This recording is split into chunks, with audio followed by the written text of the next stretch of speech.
going to make pasta alla Gricia. We're gonna use pancetta because John likes a little bit more of a meaty presence in the Gricia. But traditionally, it's always guanciale, this. You render that slowly, slowly, piano, piano, step by step, and then the pasta is tossed with that flavor and with cheese.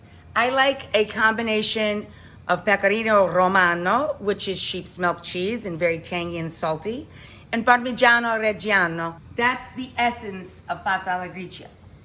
Where we're gonna get funky, where we're gonna get a little crazy, is we're going to top it with roasted maitake or hen of the woods mushrooms, or any mushroom of your choice if you're a mushroom lover, a little crispy topper, and or we're going to toss it with bitter greens.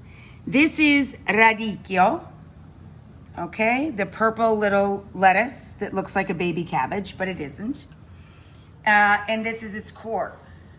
This is treviso, which is its buddy, its friend. It grows tall, has the same flavor.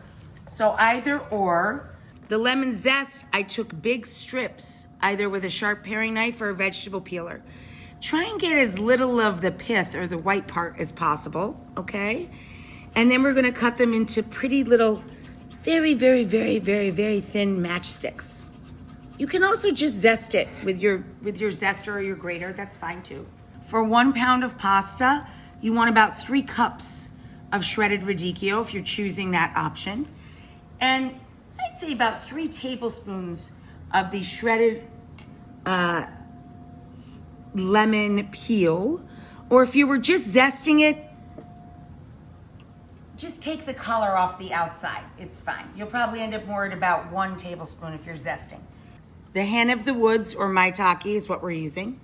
And what's beautiful about them is all we have to do to prepare them is pull them into strings. I'm going to add some thinly sliced shallot, a couple of small shallots, or 1 large shallot. And I'm mixing them in with my fingertips. And the oven is getting very, very hot at 450 with the rack at center. And I'm gonna spray it with non-aerosol olive oil to get them extra crisp. And I'm gonna season them very simply with salt and pepper, black pepper. I'm gonna put those in the oven to roast. And we're gonna let those go about 15 minutes before we go to the next step. We have just a little bit of olive oil. I went 1 slow turn of the pan, and as it heats, I'm just going to make a thin layer of EVOO in the bottom of the pan. And we're going to slowly, we don't want a giant sizzle here. We want to slowly, slowly render the flavor and the natural fat from the pancetta in the pan. You have to season the water. It's the only chance you get to season the pasta itself. 1 pound of spaghetti in, keep it moving, undercook it by at least 1 minute. We reserve our starchy cooking liquid. Turn off the pasta. Drain. Add